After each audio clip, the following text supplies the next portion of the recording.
Well.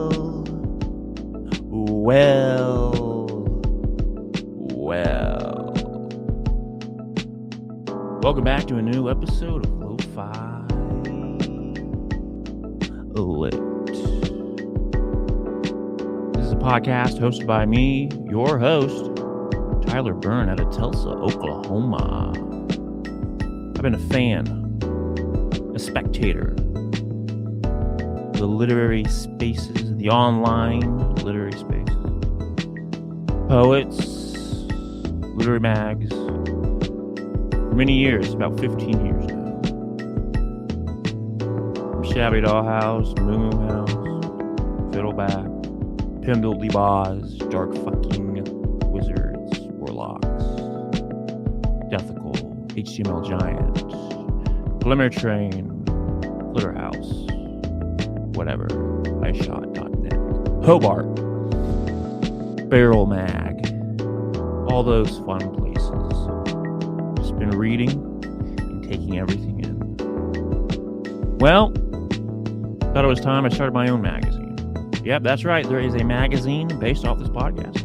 It features writers, poets, essays. Go to lofimag.com. Go check it out. Recently published Jennifer Espinoza, a poet who's been published by Boost House, Civil Coping Mechanisms, and Big Lux. Big Lux. It's a fantastic interview, as always, as most of my interviews are. Yeah, there we go. Let's get to the interview. You know me. I don't like introductions. I just want to get straight to the thing. Yeah, go check out lofimag.com. We got ZH Gill. We got Claire Hopple. We got Tyler Dempsey. We got Autumn Christian. They're nice enough to lend me a story. It's a very long story. Got a robot and a virus. Their adventures. It's about relationships. It's a lot. It's a science fiction literary tale. But that's enough for now.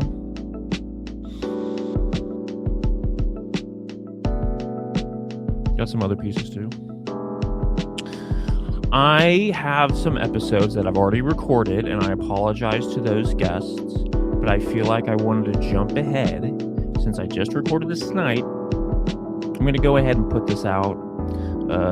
Very minimal editing. No, I didn't really edit this. Just going to throw it up there. Because you know what? Jennifer's poetry is already on the site. I want to try and put out episodes with people who are on the magazine and put up the podcast when they get published. So that is the reason for doing that. Otherwise, I would, be putting out it'd be like a couple weeks before this went out. And by that time frame, it doesn't make sense. So I'm trying to you see what the dilemma is and why I'm solving it by putting this out right now. All right. My name's Tyler Byrne. This is Lo-Fi Lit, the podcast. Now there's a magazine. I was going to see if you wanted to read the poem that you published.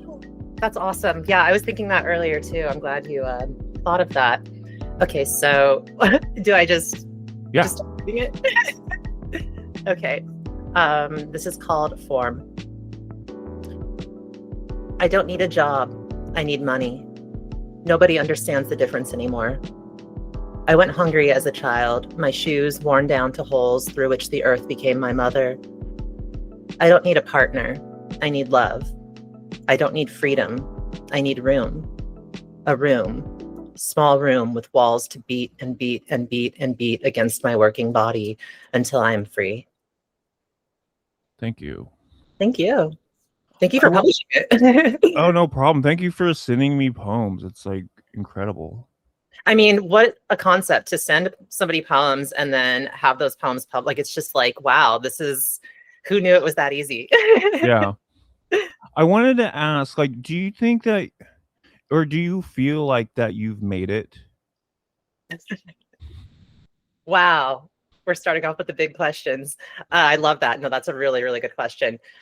I think I go back and forth on that all of the time in terms of thinking about like, what does it mean to make it? I feel like yeah, in a lot of ways, um, I have accomplished something that I set out to do, maybe not even consciously, but which was to have a voice and to be able to articulate myself in a way that makes sense to me and also communicates some kind of truth and also beauty and also transcendence. Um, I think those are things we all want in a way, but for me, that avenue was through writing, and it was something have been doing my whole life, and I've always been interested in. And so, in terms of thinking about like, have I made it? I guess the metrics for that have to do with like how these experiences have shaped me personally and my relationship to art, to other people, to myself. And so, yeah, I think that the things I've been able to do as a writer, as a poet, have allowed me to arrive at that place or a version of that place. Maybe it's like always shifting and changing. And I think my metrics for what counts as like making it will always be in flux. But yeah, like for instance, last night I was watching the Jennifer Garner movie 13 Going on 30. Mhm. And it's yeah, I'm sure everybody knows the premise. But it's basically this 13-year-old girl who wishes that she was 30, 30, flirty and thriving. And she wakes up as a 30-year-old and she's like, oh my God, what the fuck, where am I? And it's like this really great metaphor for when you have like those parts of yourself, like the quote unquote inner child or whatever. And those days when you kind of wake up and you're like, how did I get here? What? And you feel like that kid again and all of the confusion. And so for me, making it feels like if I wake up and I'm that like child version of myself, can I be proud of like what's around me? And I feel like, yeah, finally I am in that place. I wanted to ask because, like, based off like the poem, like, do you feel like, do you have time to like write like sit down and like focus on poetry? Like if you, Yeah. I was looking at your publications like Boost House, Civil Coping Mechanisms, Big Lux. If you look back at the place where you started like with Boost House and you look back at that time, like do you feel like you won't have more freedom and more abilities to sit and write poetry than Uh, work? Probably less time and Oh, freedom. really? Yeah. Wow. Well, I was working, and it's like a blessing and a curse in a way because now that I'm unemployed, I have a lot of time to write. And I wrote all those poems. Well, actually, a couple of those poems I wrote like very recently that I sent you, and then a couple of them were a little bit older from like the last year or two.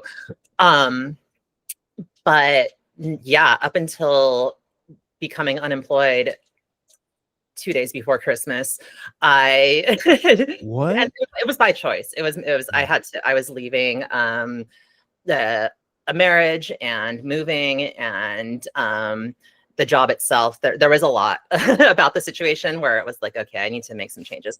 So yeah, I left that job, packed all my things up, moved to LA, having a great time, but there's that double-edged sort of like, okay, now I have time to write, but also, you know, the clock is ticking. Got to make Mhm. money, got to support yourself, all of those things. So I feel like when I was first getting published, I was a college dropout.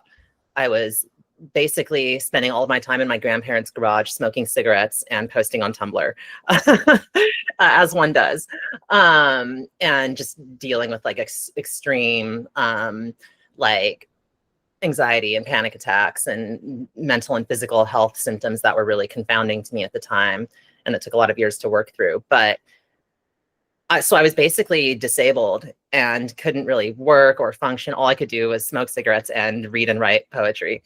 Um, so again, it's that double-edged thing of like, in order to be in that position, there are other things that sometimes have to fall to the side, like having a normal life. That is not to say you can't have a life balance between art and like survival, but for me, that was always a struggle. So, yeah, I had a lot more time to write poetry back then. Um, and now I have more time to like live my life and be a person and like be in the world. And so for me, that's like a good trade-off. I'm happy to um be maybe like it's like sometimes when you're closer to the knife's edge, you can access this form of transcendence in a certain way.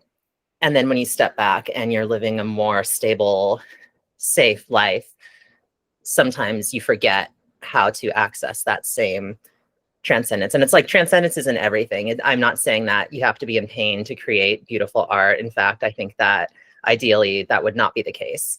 But when you learn to create art under certain conditions and then your conditions change, it changes your relationship to your creative practice. Have you thought about doing like teaching online workshops to make money? Oh yeah, I did that a lot over the past few years Yeah. with my ex. We did these like online workshops, and you know it was a great community building experience, and I really loved the students that we worked with. But I wouldn't say it's like the best money making venture. So it's the kind of thing I might do if I need like cigarette money or something like that. Okay. Yeah, yeah. Are there people like out in California though that you can reach out to and like?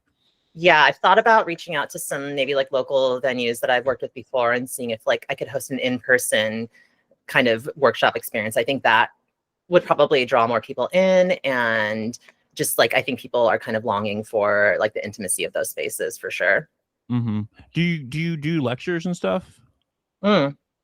Yeah, so before I had my day job for the past couple of years, my main job was a creative writing professor.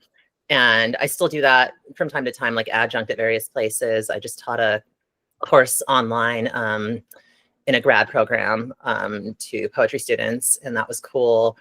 And I'm hoping this fall to land somewhere. So I'm looking around at like local universities, and yeah, I love teaching. How do you what do you love about teaching? That's a great question. I feel like I'm inhabiting or accessing a part of myself that I really enjoy and really like a person that I really like. Like I get to be that person when I'm teaching. And I just enjoy like working with other writers and trying to understand what they're setting out to do with their work, and then also helping them understand on a deeper level maybe like what they're setting out to do, and then helping them like get there and accomplish it. Like I love that it's different with every student. I really like working closely and like mentoring students and getting to know yeah, what their projects are, what they're interested in, and again just like helping them get to that place. That feels really good.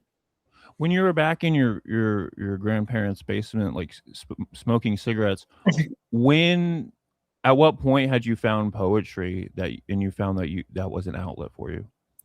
Yeah, that's interesting. So I started writing poetry and kind of getting into poetry like when I was in high school, I would say. This was like early 2000s, live journal era. Definitely had a live journal, definitely had a MySpace blog where I was just posting poems every day. And it was just at that time a way of coping with whatever feelings I was dealing with that day, whether it be like horrible trauma or like having my heart broken by a crush, whatever it was, I would turn it into poetry just as like a coping mechanism. And I would just, yeah, put it on my live journal, put it on my MySpace, and like nobody cared for a long time. And then eventually some people would be like, oh, that's really cool, or you should keep doing this. And it just became kind of a regular practice for me. Is that when you what was the first like online community that you found? First online community. I'm gonna again, both with the live journal reference and this, I'm really aging myself. It was the Saddle Creek web board. I don't know if anybody knows what that is, I don't. but it's the record label Saddle Creek that was really popular in like the 2000s, like Bright Eyes, Rilo Kiley, all those guys. And they had a message board. Message boards were like really popular at that time. This was like 2003, 2004. And so I registered for the Saddle Creek message board, which was apparently where all the cool, like hipster, like kind of indie rock people of that period were hanging out. And yeah, I just like spent a lot of time there getting bullied by older people who were like, What the fuck? I mean, no, that's just the internet culture. Yeah. It was very like that. It was like younger Gen X people, and then like 15-year-old millennials getting like bullied. But it So was when cool. do you find Tumblr and find like alt lit? Oh yeah, totally. So I got on Tumblr like 2009, didn't know anything about it, didn't like follow anybody. I was going through this really crazy time period where I was snorting Adderall and staying up all night and reading beat poetry and just like writing insane screeds and as one does. Um, Mm-hmm. and I was like, I have to do something with this. And I'd heard about Tumblr. I didn't really know what it was. I just like made an account and started posting poems and not really doing anything with it. And then again, it was like with MySpace or LiveJournal, it was like nothing at first. And then suddenly a few people would see it and be like, oh, I really like this, or this is cool. And I would start to see random like comments showing up on my Tumblr. And then like people would follow me. And I was like, I don't really know what this is, but I'm just going to keep going with it. And so my first poetry community was on Tumblr. And yeah, wow, this is like really taking me back. Memory holds so much of this.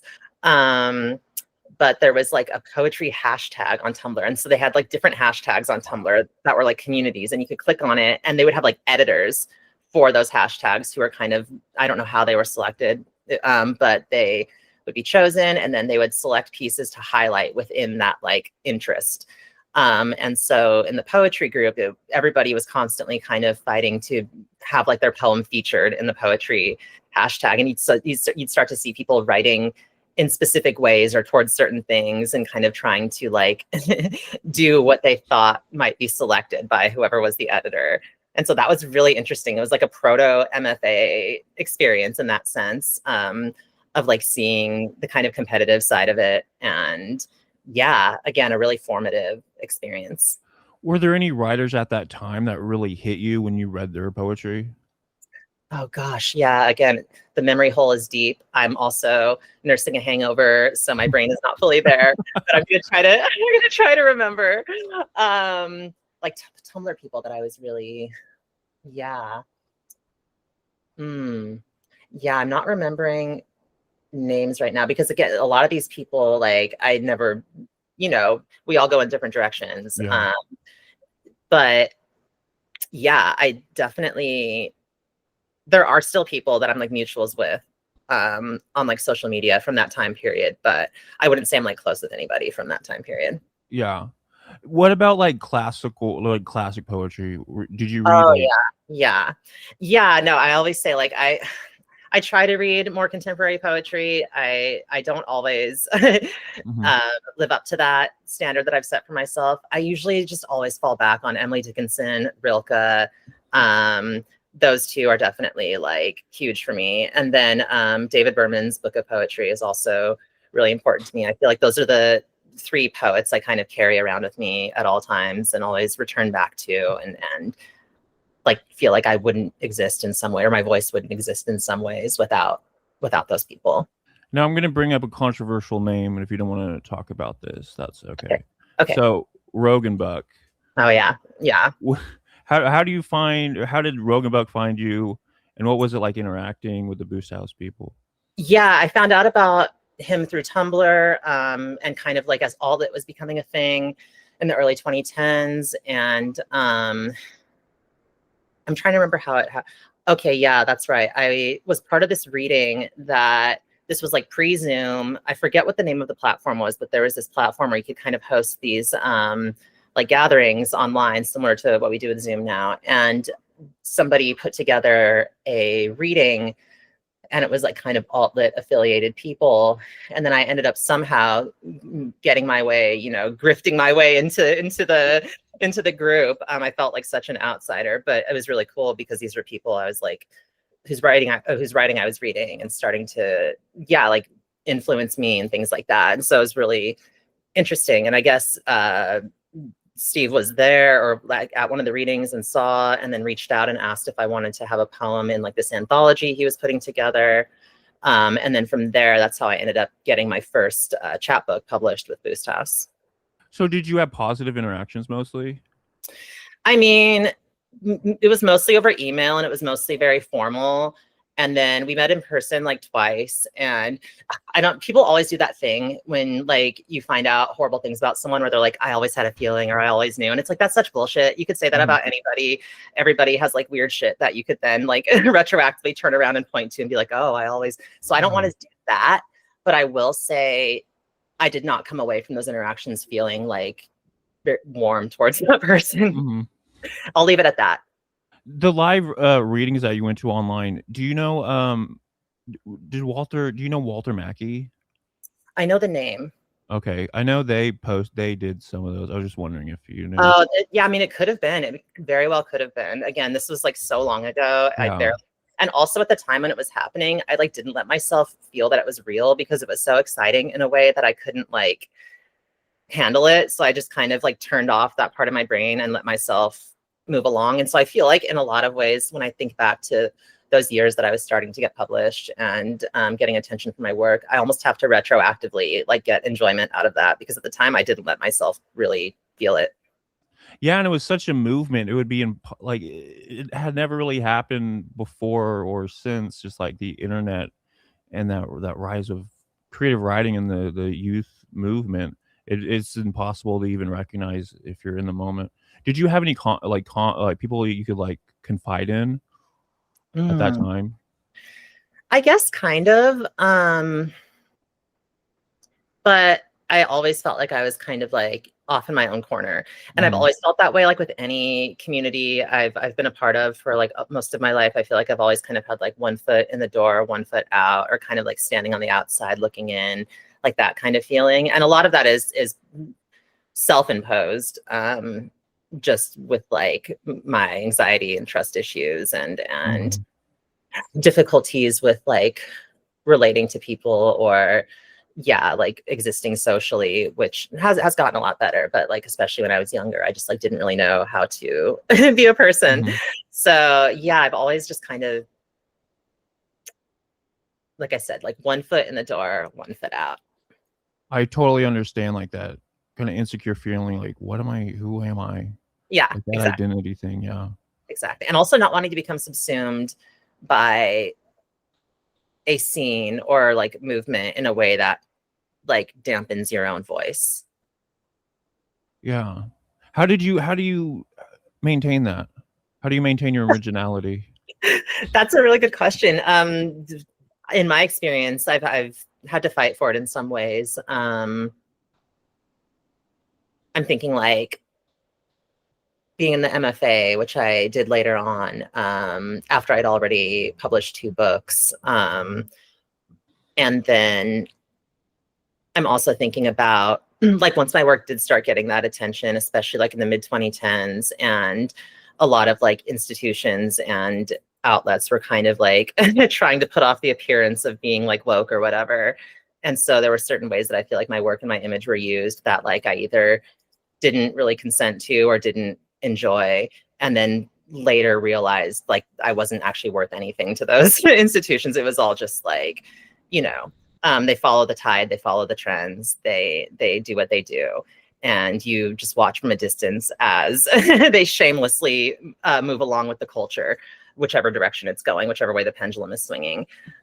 So that was like a real eye-opening experience in terms of like, ooh, okay, I can't let my voice be caught up in whatever is happening institutionally or in the culture. I can't be writing just in reaction to what's happening. Like, of course, we all exist within the conditions we're in, and we're writing like from that place. But I wanted more, I think, and so that was a huge part of like a struggle for me over the past maybe like 6 years, where I felt like I didn't know like what my voice was anymore. I didn't know like what my place was in like the writing world or in the world in general. And there were so many times where I just thought about just stopping and not doing it anymore. Oh, for real? What did you have any plans on what you would do if you stopped writing? Probably just focus on teaching or I didn't really think about it. I just felt like this kind of like sick feeling in my gut around like the literary world for a really long time. When like in the yeah, that makes sense. I think a lot of people did. I mean, a lot of people left. Yeah, I don't blame them. Yeah. Yeah. I feel like right now there's kind of a little rise going on, but I feel like Definitely. there's gonna be a fall off at something's gonna happen. There's gonna be a fall off again, Yeah. and you just Yeah. gotta stick it out and like, you know, everyone's gonna be alone again at some point. I think. I get And maybe. yeah, no, you're so right. And once you've seen that rise and fall happen enough times, you can kind of just like relax and be like, okay, I can just do my thing. It'll either Yeah, come back to me or it won't. Like, who cares? Like, yeah. So I think, yeah, that there's a lot of wisdom in what you said there about that. I think that's why I've stuck or like clinged on to Shabby Dollhouse because somehow those people they seem to stick it out and they It's so just stick through the arts and writing and all that stuff. Yeah, getting I don't even remember what poem it was because it was so long ago, but getting a poem published with them was like a dream come true for me. I remember I'd sent them a piece early on and it had been rejected for a very good reason. It was not a good poem. I'm glad they didn't publish that first piece I sent. Thank you guys. And then I ended up getting a piece published. And yeah, it was like that was one of those moments where I was like, I've made it. Yeah, because they were a big deal even back then. Yeah. Did you ever consider starting your own magazine, or did you ever work on a magazine? I've thought about starting my own magazine. I've like worked for, or I've done some like editing work for like a couple of startup, like, kind of like just getting their feet off the ground kind of places. And I found it was kind of a grueling experience, especially when you're like not getting paid. And Oh yeah, it was a lot. So I feel like people, I don't know. It depends on how you go about it. Like I think there are ways to do it in a minimal way where you can like not overwhelm yourself. But like, okay, for instance, with you, with the magazine you just started, like how has that been for you? Do you feel like it's been easy or has it been like, is there more that goes into it than you imagined? yeah. I'm just winging it and pretending like it's a magazine, and I'm just You're like doing post. great. You're doing Yeah, amazing. thank you, thank I'm you. a huge Yeah, fan. I'm getting a lot of attention because of your repost, so thank you. Oh yeah, of course. I'm so happy to. I mean, in a lot of ways, getting published with Lo-Fi was like, I felt like a weight was lifted or like I broke through some kind of barrier that I'd had Yeah, up for a while related to those things I was sharing earlier about like publishing in the literary world and just like not trusting outlets in terms of like why they wanted me or if they wanted me or like what this poetry meant to them. And just, yeah, there's a lot that has gone into it. That has kind of like made me feel like just not wanting to submit my work anywhere. And so I've mostly been just like sharing it online, sharing it on Instagram, kind of going back to like how I started, because for me, like poetry is like such a pure practice and art form. Like I'll be happy to sell out and write a memoir or whatever mhm. eventually. And I'll get my money that way. But poetry, that's like, it's sacred to me. Um, so sorry, what was your original question? I So just, what I want to know, like what magazine specifically? Can you name? Do you not want to name any names? in terms of, Magazines that like wronged you or you felt oh, I wronged by? mean, nobody wronged me. I don't mean to make it sound dramatic. Oh, It's not that anybody like did anything blatantly, whatever. It's just more so that um like identity politics thing of everybody mhm. shows up at your door because it's trendy to support the trannies or whatever, and now we all hate the trannies, so they stop showing up at your door. And that's what I meant by kind of like the cultural swing, like following the pendulum, all of that. And so for me, I just like was exhausted by the idea of engaging in that ecosystem, kind of thinking about the undercurrent and like kind of like that what's happening in the psychic plane beyond like what we're actually seeing. The vibes were just off and wrong and like bad. And yeah, I just don't have any interest as a poet in being like institutionally accepted or recognized. Again, happy to do that for like fiction or a memoir so I can make Mhm. some money here. But again, poetry is sacred to me. And so it's like, why would I, like, what would even be the benefit of allowing my poetry, my voice, whatever, to be used in ways I don't agree with when, like, what are you going to get out of that? Like, poetry doesn't sell in the same way that other things do. It's not like a moneymaker. So what are you selling out for if you're a poet? Like, it just didn't Yeah. make sense to me. Yeah, I thought there'd be, I don't know, super successful poets, but really there are none. Like it There's really a doesn't. two. Yeah. Yeah. Are there other contemporary writers that also feel this way? I'm sure there are. I don't know how willing everybody is to like talk about it or articulate it. And I think also it's hard to articulate. I'm struggling to articulate it. I don't even really know how to make sense of it. It's just like a feeling. But I get the sense that, yeah, there probably are a lot of people that feel that. I mean, I think everybody feels constrained by identity. You see all these pieces lately about like the the male writer Oh, no. and the crisis there, and it's like, well, we're all in crisis actually, Yeah. um, for various reasons that intersect and align and oppose in various ways. And it's like, yeah, life is hard, and identity always comes into play. Has anyone like have any trans women ever like reached out to you and said a poem like helped them or Yeah, and I mean, honestly, those were the when it goes back to that question of like thinking about not writing poetry anymore or thinking about quitting, like that was probably like those experiences were among some of the most important experiences in helping me feel like, okay, I can keep doing this. I want to keep doing this. Even if I can't do it for myself right now, like at least I can have some positive effect on the world. Mhm. I the thing that I struggled with the magazine for the longest of like creating one was like I specifically wanted to create a gay like men's magazine or just a gay magazine. Yeah. And like I don't know that many gay people that are creatively writing in, I guess, the alt lit spaces. And it's like Interesting. you have to seek out, like you have to deliberately seek it out and put Mhm. energy and time again and again and again to carve that out. And I was already in like the shabby doll. It's like I'll just create a magazine and then publish like who I want, and if that comes, that'll come. I guess Yeah. that's how I I see love it. that. I think that's a great ethos. And I mean, it shows in the quality of the work on your website, and like the curation of that is very apparent, I think, to anybody who's looking at it. Everything from the design, the font choices, like Mhm. all of it just feels very considered and yeah, just like aligned in a really cool way.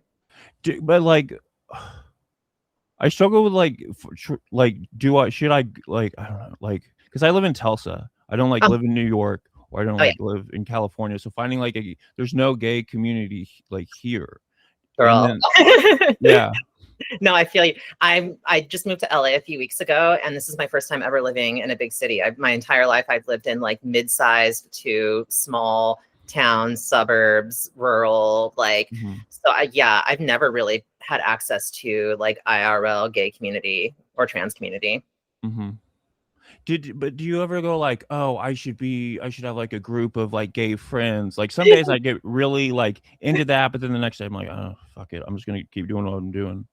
It's My hard. feeling on that is like, yes, it's important to have people in your life that you can understand and relate to in those ways, but I think it has to happen organically. And in my experience, like when people try to build community, um, and when I say community, I'm talking about like friendship community, like obviously mutual support and aid, like is a given.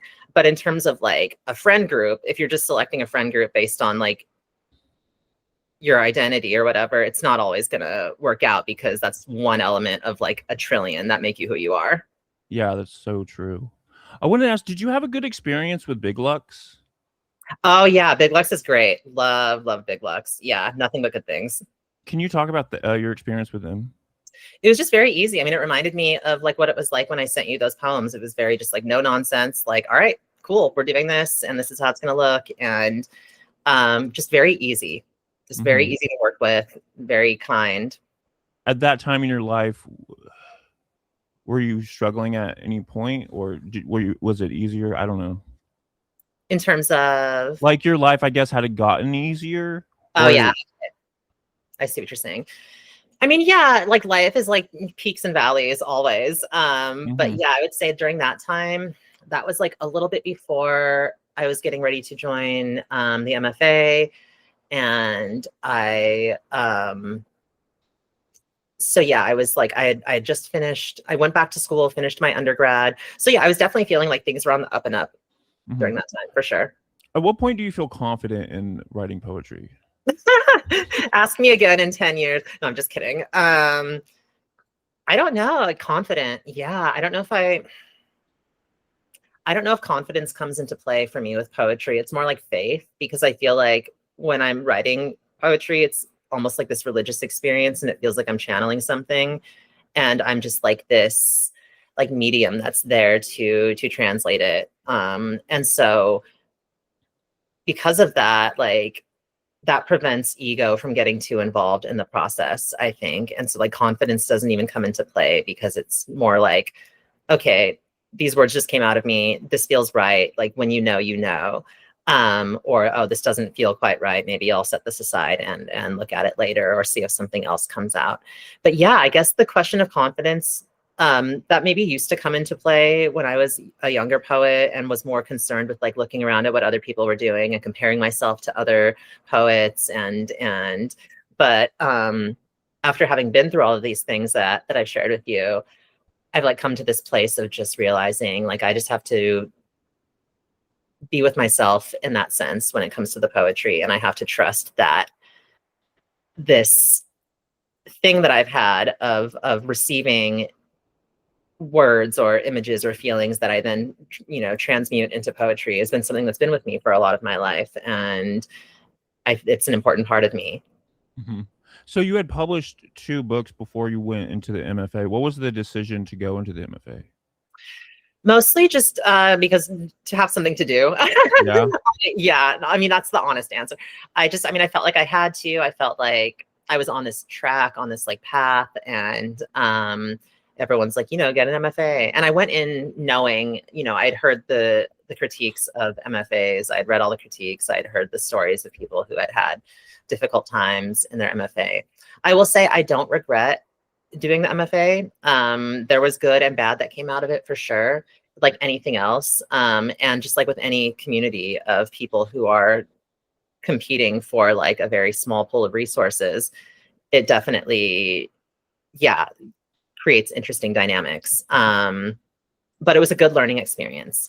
The MFA was a really good learning experience for me because I got to, first of all, expand my knowledge of like this thing that I was doing, and like educate myself more, and then getting time to write. I joined a fully funded program, so I was able to get a stipend and teach and do all of that. I always tell people like, don't get an MFA unless it's fully funded or you're like a trust fund kid.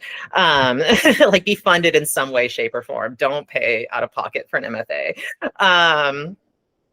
But it was a really good learning experience. I got exposed to a lot of new things. I definitely, expanded the range of like my voice and my craft. I learned a lot about poetic forms from my mentor, Katie Ford, who is amazing. She's so good. Like, please read her work, support her. She's amazing.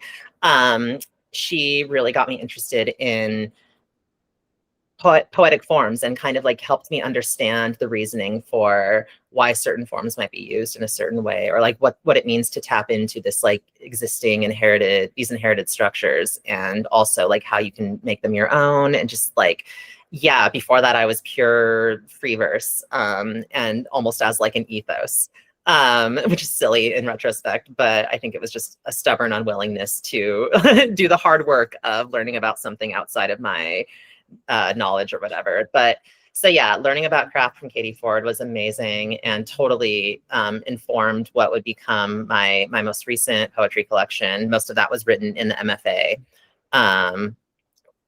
And so that book came out of the MFA. That was really cool too. And then the other thing was getting to see firsthand what it's like. And I don't know any other way to say this, so I'm just going to say it, but what it's like to witness people like cynically using identity politics as a tool of competition within an ecosystem of people competing for a very small pool of resources. And, it's the kind of thing you hear about, but like I had spent so much time online that I was like, oh yeah, right. Like that's not a thing. But then I got to the MFA and I was like, oh yeah, maybe some of those critics are right. Maybe some of those critics of identity politics have a point.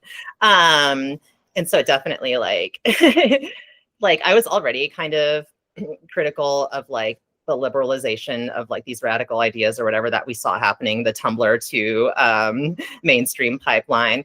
But seeing it in person play out was like crazy, I will say, and definitely like negatively polarized me away from a lot of that.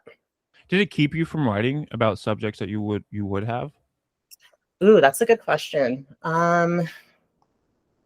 Yeah, I think I got really like I think I tried to be a little more, I don't know, this isn't the right word, like not subversive, but like I tried to play around with that aspect of my work, especially because I go into workshop and yeah, it was workshop was really interesting. Um, People I think were afraid to like everybody brought in poems based on identity, but then everybody was afraid to talk about everybody else's identity, and so nobody talked about anything. Yeah, that That makes was sense. basically it. Do you think that like you could some writers maybe when they write about their identity it can be lazy or Definitely. gimmicky? I've done that. I've done that. Like any critique I'm making about identity, like I can make that critique of myself as well, because I've engaged in those things. And so like I know from experience that it's not rewarding creatively to fall back onto that. Yeah. How do you stay away from that? Or do you think it's just that's the if I that's think you just gonna come out at some point? Yeah, I think you either get sick of it or you don't. Like eventually you realize it's not like satisfying for you. But I think that, and I don't say this in like a mean or judgmental way, but I think there are a couple of different types of people you see in like creative writing. And some of them are really interested in like, yeah, beauty and truth and transcendence and making amazing art. And then other people you see kind of treat it like, almost like a game where it's like they do all of the conferences and all of the apply to all the things and try to get all these various awards, and you see them like striving really hard for these like institutional sort of like benchmarks and checkpoints, and it's like so kind of weird. And I mean, like, again, I don't say that with judgment, everybody engages with their work differently, but that's like not an instinct that I can relate to. Is there anyone that wrote about identity that it felt like maybe for a long time you had been dehydrated and like you were drinking water and it was like hydrating you and it felt great to read? Oh, you know, one of the most life-changing books I've read recently, it was the beginning of last year, I think. I finally read Melissa Broder's Milk Fed, Mm-hmm. and she writes I've heard of about that. like a lot of things, a lot of identity-based things are in the book, but done really well, done in like the way that I feel like it should be, where it's like, yeah, it's just so real and like lived in. And part of the one of the identities that's explored is like being a queer woman who is kind of like has at a tension with that queerness because of the way that like your family has treated you based on that. And so getting to see that done in like a really honest and like non identity politicsy way Mhm. like felt really freeing and like rewarding to read. Melissa's like my favorite writer. She's amazing. Would you ever teach a course on like alt lit? I think I would. I think I'm ready now. I think there was a time where I was kind of like, again, just because of my relationship to like the literary world or how I felt about it at least, kind of just like wanting to put all of that behind me or whatever. But I think it's been long enough now that, yeah, I would like to explore what that meant, whether through writing about it or, like you said, maybe even teaching a course. Yeah. What books would be on your syllabus? Oh my God. You know, I'd have to go back into like my old Facebook and again, I've memory holds so much of this. Mhm. Um, I can think of more that wouldn't be. Yeah, like what? No, I'm not gonna say, sorry. Oh, okay. um, but yeah, that's a good question. I'm going to think on that, and maybe I'll get back to you, and we can talk about like what a course on alt that would look like. Maybe we could even like partner and do some kind of communal like online class. Yeah, I would definitely bring in Beach Sloth. I think he would be really. Mm, love Beach Sloth. Oh my God, yeah, he was one of the early people to like promote my work, and was somebody that I like really had admired and looked up to, and like when I saw him like say anything positive about my work or share my, I was like, oh my God, wow. Again, it was another one of those like I've made it moments. Yeah. Yeah, I felt that same way too. And like it was crazy because he came on the pod he came like on the podcast and like Mhm. revealed this face to me. I'm like, oh my god, I feel like I'm like at this rarefied moment of like I seeing hope someone I this is really like. okay to say. I hope you won't get mad, but I remember way back in the Tumblr days, like 2013, like late at night one time he like posted a face reveal and then like deleted it really quickly after. But I remembered like I got to see it and I felt so special. Yeah. Oh, that's crazy. That's so cool. He considers like coming out and like showing his face, but then he'll like say, oh, maybe he shouldn't. But I don't think he should. He should keep going faceless because he's done it for so long. I respect it. Yeah, no, I really respect it. Yeah. Is there anyone else in the communities that like Beach Sloth or anyone or like that like hit like Beach Sloth did? Oh man, Alexandra Naughton, who is an amazing poet. She put together the first public reading I ever did, and it was at Echo Park Lake in I think 2013. And I Yeah. don't remember everybody who was there, but I remember that being a really big moment too of like, wow, I can't believe I'm doing this. This is so cool. Did you ever meet Catch Business? I'm not sure. I might have. I did like a lot of readings around that, or started doing a lot more readings around that time. And kind of like, I remember meeting all of these people that I knew from like the internet. And it was such a surreal thing that I kind of like, again, it's all kind of a mush and kind of memory hold. So it's possible we met. So I don't want to say Mhm. no in case I'm wrong. Did you ever meet Aaron Taylor? Oh, love, love, love, love Aaron Taylor. Yeah. Mhm. Um, we recently I hung out with them at AWP.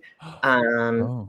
and I think they've just moved back to LA. So I mean, yeah, I'll probably see them at some point. They're a really good friend and have been really extremely supportive of me, especially over like this last year of upheaval in my life. Yeah, I think they also just went through something Hmm. pretty. Yeah, yeah, it's been a crazy year for a lot of people. Yeah. Ups. Did you ever meet? Do you know Evil Mountain or that name? Yeah. Oh my gosh. Wow, that takes me back. Yeah. Yeah. Did you meet them? Again, I don't want to say no in case Okay. I'm wrong, Okay. but I don't remember. What about El Nash? I don't think we ever met. No. Okay. Okay. I was trying to think of anyone else. Yeah. Again, I'm 1 foot in the door, 1 foot out of the door Yeah. person. Like, I didn't really like schmooze with any of the main alt-lit people. I was kind of off to the side. I was briefly on the alt-lit Wikipedia, and then somebody like erased my name from it after a time. What? Oh What the yeah. fuck? This was like 2014, so it's like water under the bridge. But again, it's that 1 foot in, 1 foot out. I prefer it that way. That's bullshit. God, I don't like that. Oh yeah. Okay.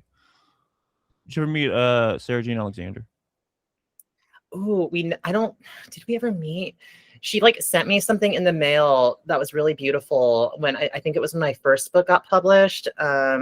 Yeah, no, was such a sweetheart. Gosh, wow. Yeah, we haven't talked in a long time, but I should reach out.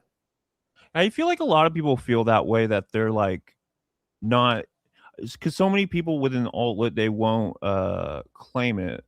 They'll like keep their Right. distance. How emo used to be back in the day before everybody like reclaimed it. Hmm. Yeah, yeah. So you talking about writing nonfiction but kind of a memoir as kind of a joke to like sell? Are you ever taking that would you ever write like a novel? Yeah, I am working on a novel right now, fiction. And I am in like the beginning stages of thinking about a memoir. So that's all I'm comfortable saying about it for now, just because it's like so early on. But yeah, there are things brewing. I think Alexandra Don, she's working on a novel. Oh, amazing. Okay, cool. Listen, poets have to do it. We have to write a novel or we have to write a memoir. Like it's unfortunately we don't have to. I don't actually mean that, but I Mhm. want to. If she had a podcast, would you go on it? Oh yeah, in a heartbeat. Okay, I'm trying to get her to bring hers back because she did like two in like 2014, and I found them, and then I'm trying to get I her. listened to one of them that you had up on your Spotify. Oh yeah, what do you think? I loved it. Yeah, yeah, that's crazy. If you had your own podcast, what would it be? I've been talking about starting a podcast with my roommate, and I guess, oh God, I hope he doesn't get mad at me for revealing this. But we wanted to we were joking that we were going to start like a post woke podcast, and we were going to call it the tranny and the faggot, because I'm the tranny, he's the faggot, and that's kind of as far as we got. Yeah. Do you think you'd get backlash for that? Maybe, but like you don't give a also shit? 2026, like nobody, like it's like where, like Yeah. look around. Yeah, like go. Yeah. Have you ever met Jamie Hood? No, I really love her work, and we're mutuals, but we've never met. Okay. Yeah, Jamie Hood followed me I think after you posted something on Substack. What do you think of Substack? Yeah, I like hated it at first, but it definitely seems like the lesser of the two evils between that and Twitter, aka X, the everything app. Yeah.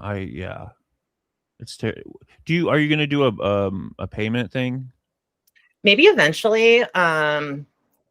Yeah, I just don't feel like I'm posting consistently enough, or like posting things that would be worth somebody paying for, if that makes sense. Yeah. I think if you do a podcast, you could make that like a payment thing. That's a good idea. Yeah. Especially, yeah, no, okay. I like that idea. And then like, so with your poetry, do you set out to write a book, or does it just come after writing so many poems? Yeah, definitely the latter. I would say for my most recent book, that one felt maybe a little more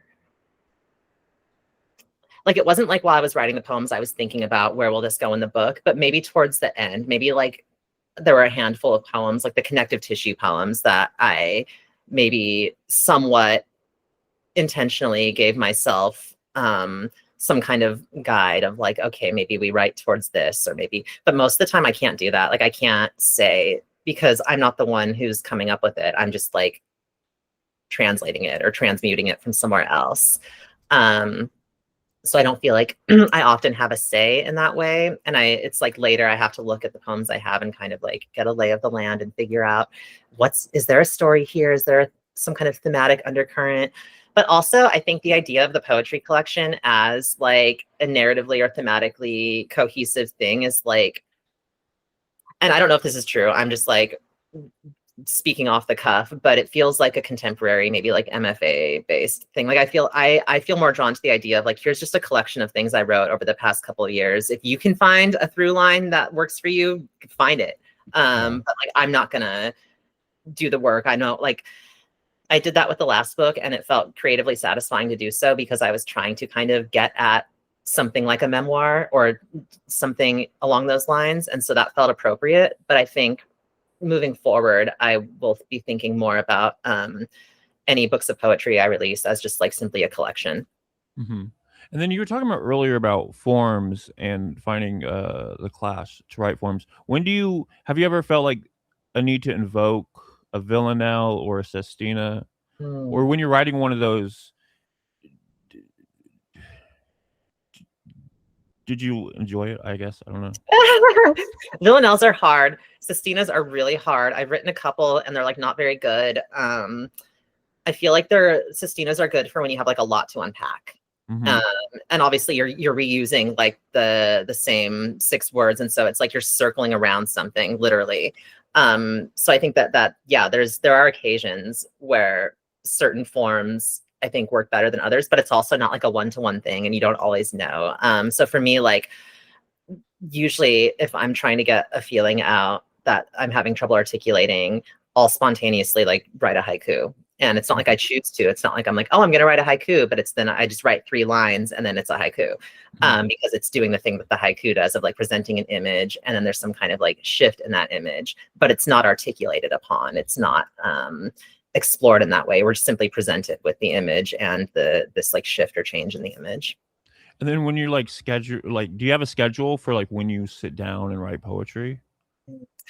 Usually no, because it's such a like channeled practice.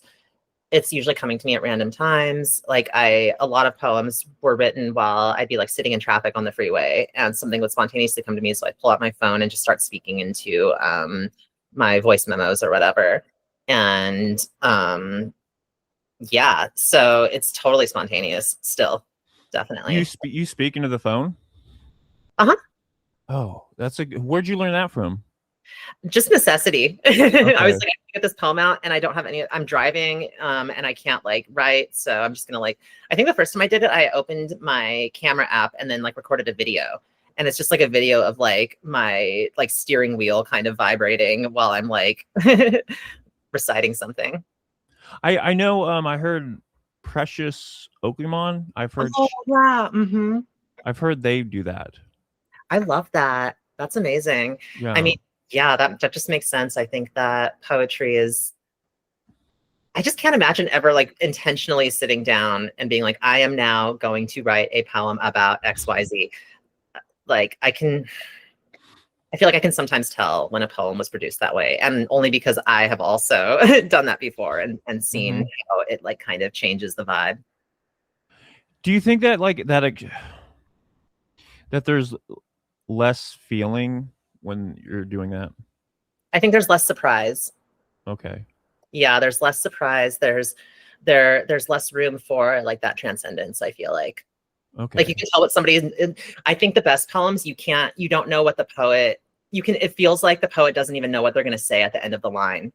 Like you feel them arriving at it. Whereas when you read like a kind of didactic poem, you can already tell where it's going. And not only can you tell where it's going, you can feel like the poet being able to tell what they already want to say as they're saying it. Yeah, yeah.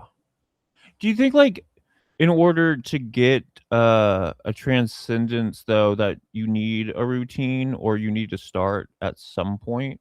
Yeah, I think that it's different for everybody. I would love to have a routine. I would love to have a structured writing schedule.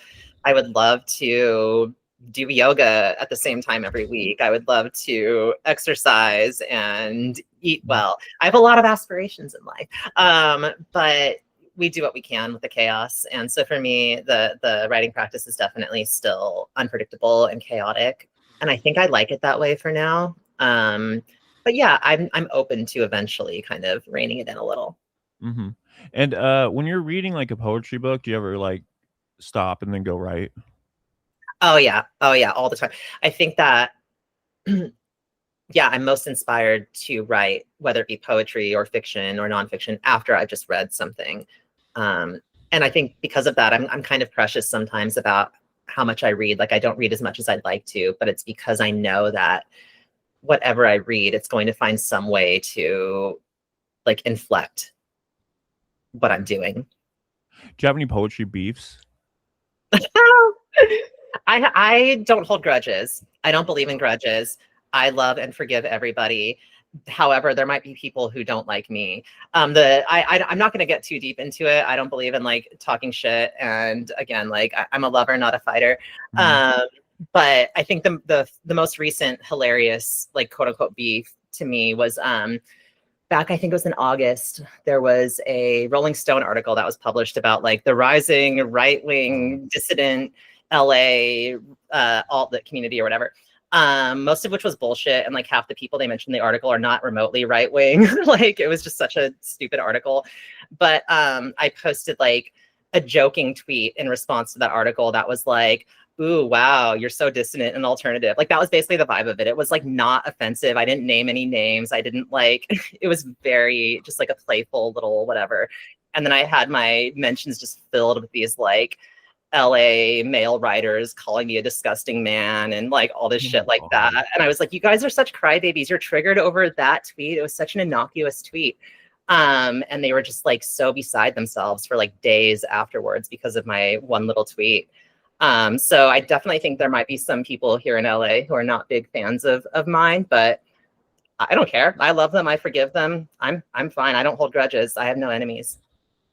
Were there any alt-lit publishers that you did, like Big Lux or anyone else that you really did like, even if you weren't published with them, or that you wanted to be published with? Oh yeah, that's a good question.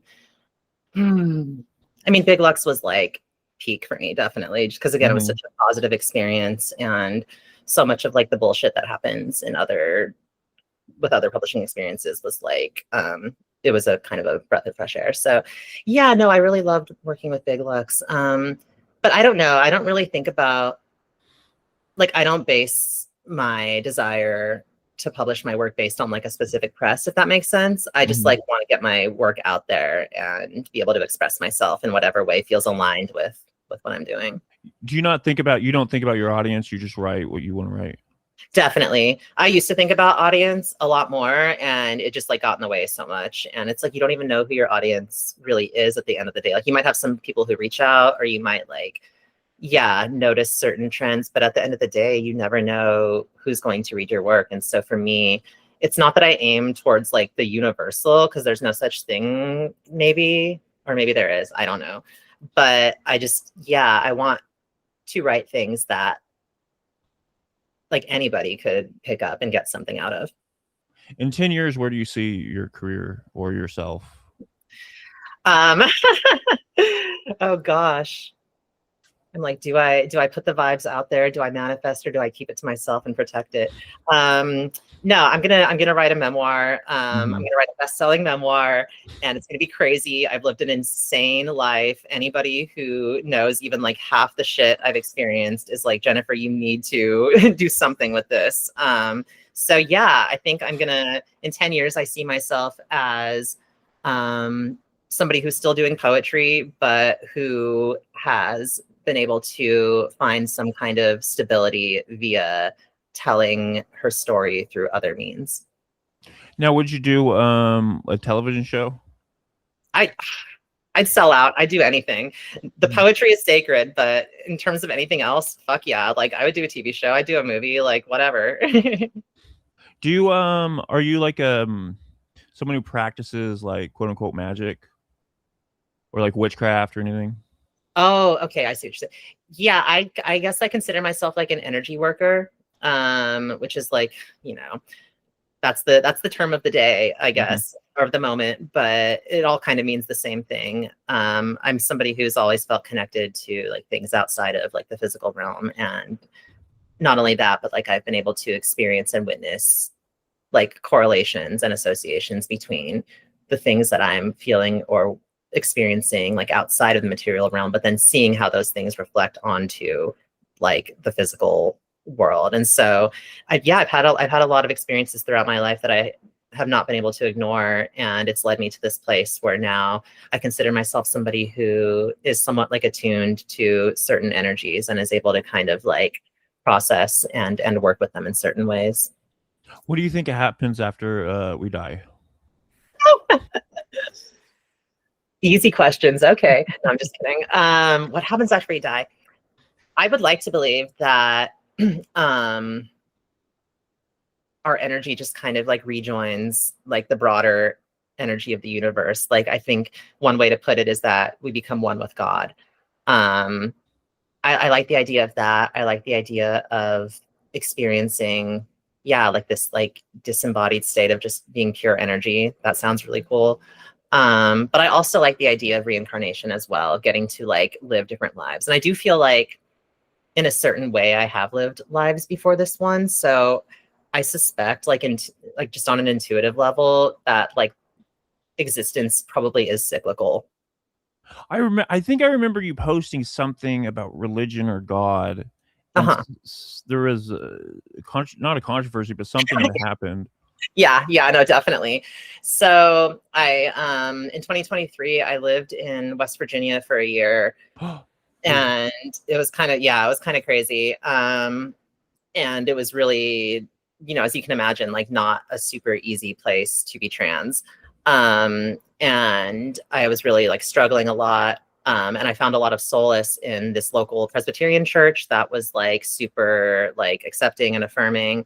Um, and I sort of healed my relationship with, because I grew up evangelical and Wow. totally rejected all of that and was like agnostic for a time, just to like purge all of that out of my system. But then like I still felt in my heart like, okay, I'm connected to these things that are outside the material world. Like I'm not an atheist. Like that's not that doesn't map onto my experience of reality.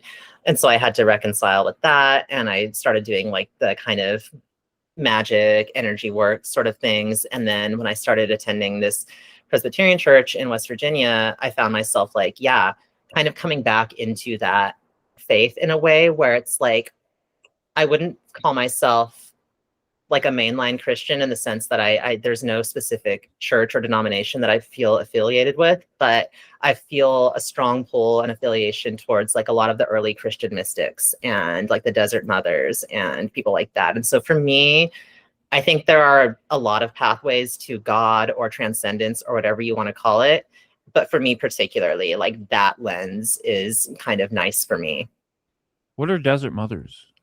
So they were these women that basically went out to live in the desert and form these like self-sustaining communities where they take care of people and take care of each other while kind of having these mystical experiences of the divine and writing about it and praying. And yeah, they were these really special spaces. Yeah. Would you ever go out into the desert and write and try to like recreate that? I've thought about it. Yeah. Especially now that I'm back in Southern California, I really love like the Joshua Tree area.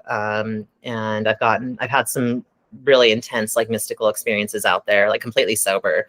And so it's definitely a good space to tap into that. So where were you in West Virginia? So I was in this town called Shepherdstown. It's a town of 2,000 people approximately. There's a university there. And as far as like West Virginia towns go, it's like pretty like kind of progressive, like not, it's not the stereotypical image that you might have of like a West Virginia holler or something. But it's a small town. And when you leave outside of that perimeter, things kind of change. It's a little different. Yeah, I think like Scott McClanahan, Julia Scoria, they live out in that region. Yeah. I really thought, so I fell in love with West Virginia while I was there, despite all the horrible things that I experienced there. I really loved the nature, the energy, the way the air would kind of buzz and the humidity and just like also the community, like seeing the same people every day, saying hi to the same people. Everybody's like their own fixture in town. And there was something really nice about getting to experience that. And also before that, I had basically lived in the same region of Southern California for like 35 years and had never left. And so it was really important for me to like leave and not be living in a place that was superimposed with so many layers of memory and affect. And so just like on an energetic level, it was really cleansing to go elsewhere. So yeah, I loved a lot about West Virginia, and but the few things that were not okay were like so big that I couldn't stay. Yeah, like what happened? Well, I didn't have access to hormones. I had to drive. I shouldn't say this on on a podcast. I had to get my meds through other means, and it involved driving many hours every month, and was not easy, and it was not always there for me. So like there were periods of time where like I didn't have access to my medication, and it was really like distressing to say the least. That must exist for other people, like those issues. Yeah, and there was like maybe one other trans woman in the entire town, because everybody leaves because of that. Oh shit! Or they just don't have access, or they have to drive hours and hours and hours, or they have to wait like in a 6-month, 8-month, year-long waiting list to see a doctor who has no idea what trans even is. It's so like backwards. It's so like fucking. There's some parts of this country that are, yeah, even though I live in Tulsa, Oklahoma, but like, it's fucked up. Have you ever seen a ghost or been visited by a ghost? Oh yeah, a lot actually. A lot? Like when? A lot. When I was living in Riverside in 2021, I was living in this house that was like subdivided into 3 apartments, and I was on like the top floor, and I would routinely be visited by like this woman and her son. What would they do? Just be really sad and anxious. And I got the sense that they like died in some kind of really like tragic or fucked up way. And so I had this crazy experience. This was around the time when I was starting to finally accept like my connection to whatever. Um, and I had this like crazy experience. Like things would fly off the wall. I literally saw things like moving around, like poltergeist style. Like there was like a little mini Christmas tree, and I literally watched it like lift itself up off a table and fling itself across the room. It was Wow. insane. And so I decided to like help these spirits in a way and like help them like cross over. And it was really painful and draining, and it took a lot out of me. But then that was kind of how I learned that I could have like an effect, or I could be like a quote unquote energy worker or whatever. How did you help them move on? I don't know if I can say. Like, it was just being there with the energy and kind of like speaking in a certain way and just kind of like, yeah, it's hard to say. It's I mean, it's I kind of don't want to say because I feel very like private about it in some ways, especially because, and again, I don't know, maybe I'm insane. Maybe this wasn't real, but to I'm a me, little bit freaked out that like the whole room just got real dark while we're talking about this. right? That's Right? fucking weird. I'm saying, okay, and listen, like I've had lots of experiences like this. So I had somebody very close to me pass away in May of 2020. Um, and this woman was basically like a mother to me. I don't have a relationship with my own family, and this woman was like a mother to me for the better part of a decade, and she died, and it was horrible. And then the next day, three crows showed up in my backyard, and giant, like huge. I've never seen crows up close. I've seen them flying, but like I walked outside and there's one foot in front of me, and it's like giant, like it looked like a hawk. And so three of them show up in my backyard. This has never happened before, never happened since. And they hang out by the back door, and they won't let me like leave the house. Anytime I go to the back door, they're standing there like screaming and calling at me. And sometimes when I was able to go outside, they would like swoop down kind of at me. And I couldn't tell if they were like mad or what the deal was. And then they'd come over and they'd hang out by the front door, and they would just like sit on the porch and just like scream. Um, and then I realized after a certain amount of time that this person I had lost, like coming to visit me.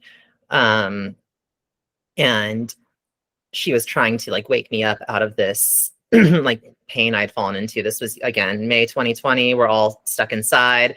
I'm like sitting in the house, just like losing my mind. And yeah, I feel like her spirit sent these crows to me to as like a wake up call. No, that's definitely like a thing. Like birds, like there's some kind of symbol in some culture or like history or something. I do feel spiritually connected to birds. Like I always say hi to birds every time I see them, and I feel like we have an understanding. Hey, can I ask why it got so dark? Like that freaked me the fuck out. I guess just like a cloud went in front of the sun, or like the sun dipped down below something. It's like 5 here in LA, so I think that's probably it's just getting a little darker. It's just odd that we're talking about spirits and then like it just went fucking dark. I don't think it's a coincidence. I don't either. Have you ever seen have you ever had sleep paralysis? Oh yeah, it used to be a big problem to the point where I was afraid of falling asleep, and I had insomnia for a while because I was afraid that I would have that experience.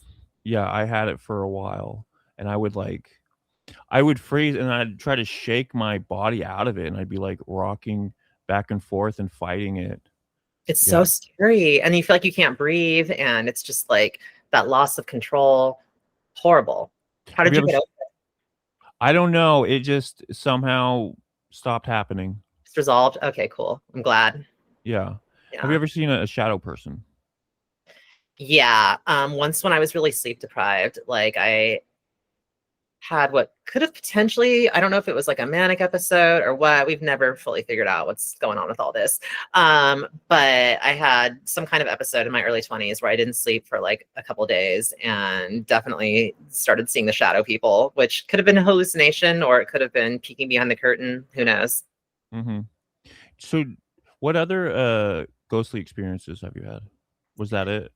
Oh yeah. So when I was maybe like 13 or 14, I woke up and there was something standing in my room, and it was just like this like dark shroud, and it was like speaking in this kind of throaty, like almost like demonic kind of voice. It was really scary, and it wouldn't go away. And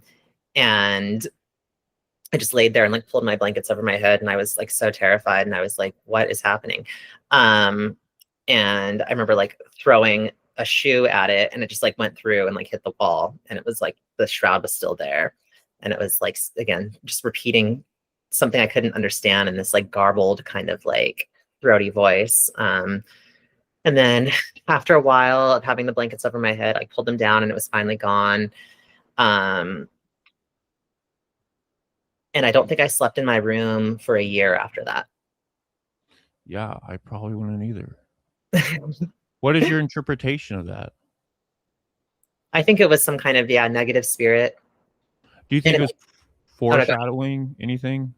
I think it had to do with this was my childhood home, and yeah, again, this will all be in the memoir eventually, but I had a crazy fucking childhood. And I think there was just a lot of energy contained in those walls that was like not good, and that was unspoken and unpurged. And I think it manifested. I think that energy can manifest sometimes as like a dark entity.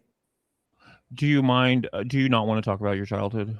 Oh, I mean, I don't mind. I was kind of joking about saving it for the memoir.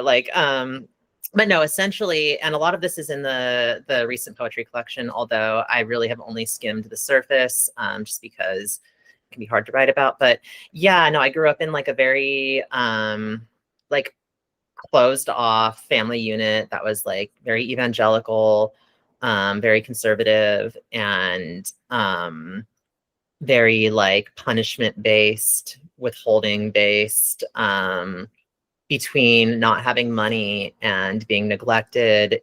It was basically like a kind of a feral childhood with like active daily abuse on top of that.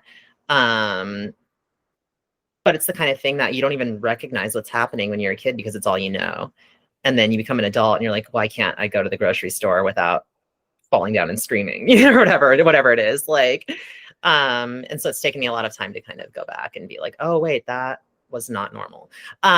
Which I think that's an experience a lot of us have as adults. And so through that and through writing about it and, doing therapy and things like that, I've been able to come to a place where I can be slightly okay.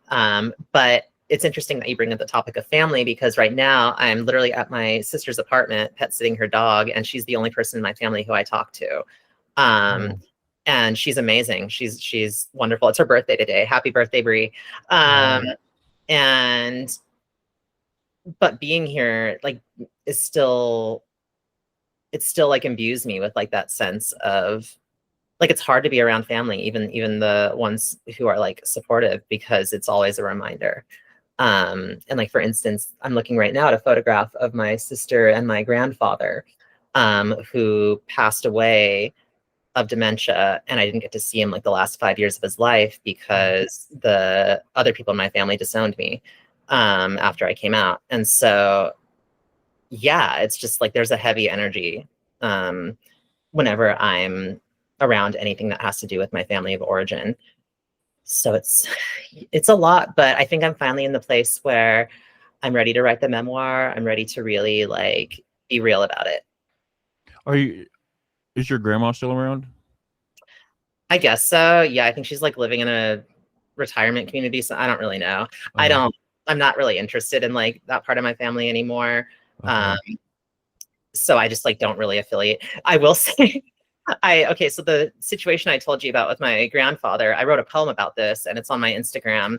And apparently my grandma found it or saw it somehow like several years later. And she randomly sent me, I had a message in my like message requests folder from my grandma that was like, it just simply read, "So many lies about your family."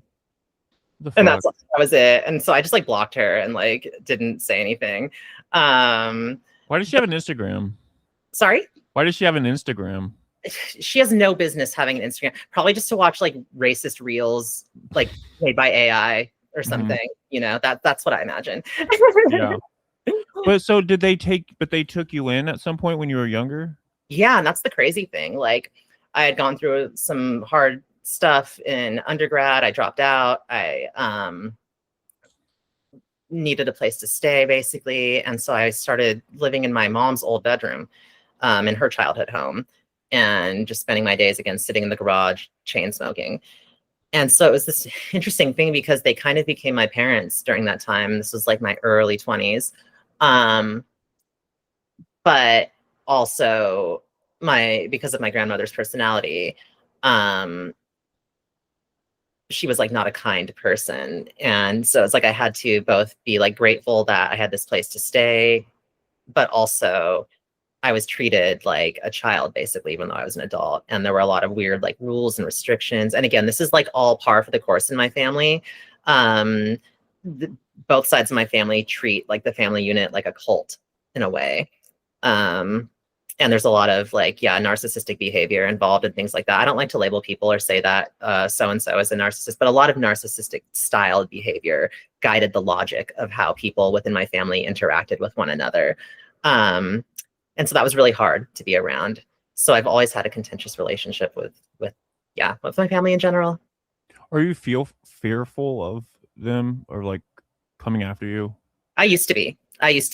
Yeah, I used to have this like recurring like vision in my head, especially when I first came out, of them all trying to like do like the Britney Spears thing, like try to like get me like have my rights taken away basically by calling me crazy. Like I remember when one of my uncles found my Twitter and realized I had transitioned, he like called my mom and was like, you have to institutionalize your child basically.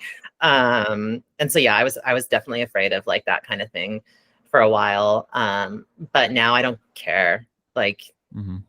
I don't care. I have my own life and I'm happy with it.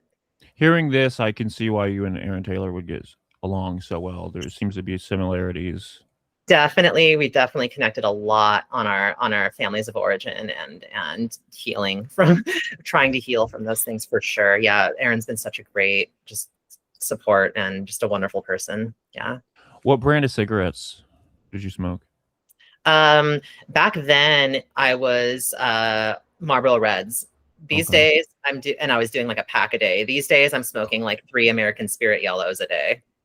If Trying to you take if you ever come across the red like or the smell, does it like violently rip you back there? Nobody smokes in California, so I don't come across that smell very often. But I think the smell of cigarettes in general is very nostalgic for me, and it definitely like activates something in me. Yeah. Did you ever smoke weed? Oh yeah, totally. Okay. Yeah. Again, Did I'm it, in California. Nobody smokes cigarettes, but everybody smokes weed. or back then, how did you get Adderall? You said you Oh, used to okay. snort it. Yeah, the person I was with at the time had a prescription, and we would just like kind of party. Hmm. And you would like they taught you to snort it because yeah. Yeah, she taught me how to like crush it up, and she'd be like, okay, here we're gonna crush up the blue 10 milligram. Okay, now we're gonna pop open the 30 milligram extended release and crush the little crystals so that they activate immediately. Yeah, like she knew everything. It was great. I've only taken it by mouth. I've never snorted it. I didn't I know don't really like know the difference. Like that might have been just like an affect thing or like an aesthetic choice because I feel like it wasn't that different. I feel like it would just do the same Yeah, thing because it exactly. it acts so fast. Exactly. Yeah. Yeah. And so you would write poetry with them? Would they write poetry? She would sometimes. I tried to like encourage her to write more because I thought she had like interesting things to say. But yeah, no, it was mostly just me writing really crazed long poems. Did your granddad ever like support you? Yeah, that's so he was definitely like when I came out, he was one of the few who wasn't like nasty about it. But by that time his dementia had already kind of become a thing, and Mhm. he was basically like in my grandma's hands by that point. So like whatever she said went. Oh, okay. Yeah. Would he have supported? Do you think the dementia like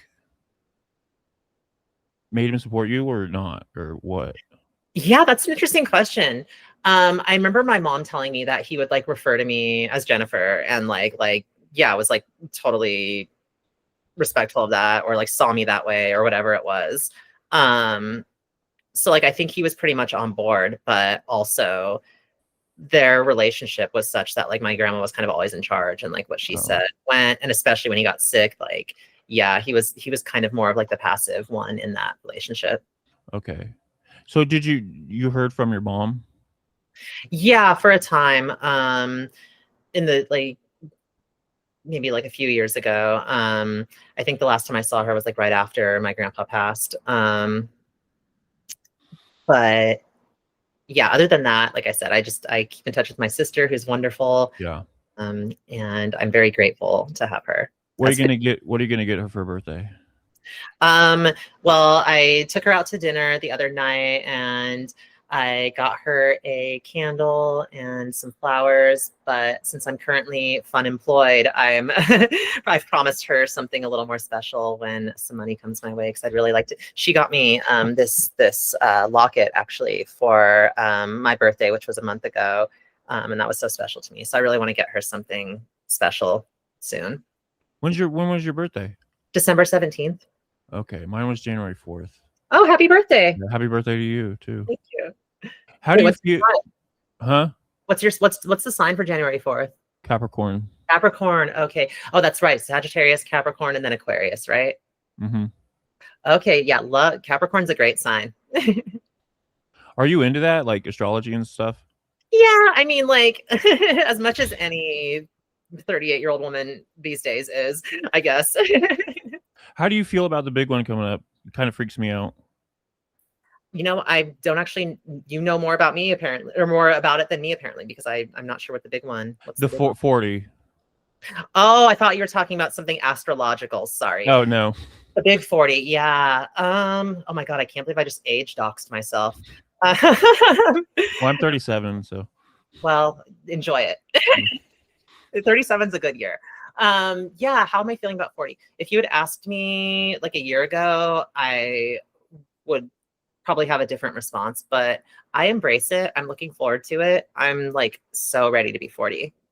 Yeah, I think having the Shabby Doll House community and like all those artists, and they're all aging with me, it feels it eases it a little bit, and they all have to go through it too. So exactly. Yeah. You can look around and be like, okay, they survived, they're doing okay, I can do this. Yeah. So it's been about 90 minutes. Is there anything you would like me to still ask? Oh gosh, that's such a nice question. Nobody's ever asked me if there's anything that I'd like them to ask me. That's so funny. No, I can't think of anything specific. But this has been so nice. It's been really cool to get to talk about these things and kind of like, go back in my mind into the past and think about, how we got here. It's interesting. I really enjoyed your questions, and I just feel like your style of conversation was really fun. Thank you. Thank you. Yeah, I have like extreme ADHD, so. Same. Yeah. What's last one? What are like Spotify? What song do you go to? Ooh, such a good question. And this changes constantly. I'm going to pull it up right now just to see what's in my. I just made like a new playlist recently. Actually, I made a playlist that was kind of based on one of the poems that you published, the vibing poem. And I've been listening, one of the songs on that playlist that I've been listening to on repeat a lot is Honeymoon by Lana Del Rey, which is just like, yeah. Okay, well, thank you for coming on. It's been awesome. Thank you so much. No problem. See you. Bye. See ya. See you.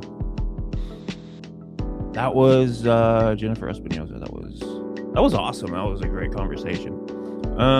Yeah, Slow-Fi Lit. Thank you all for tuning in, and I'll see you guys next time.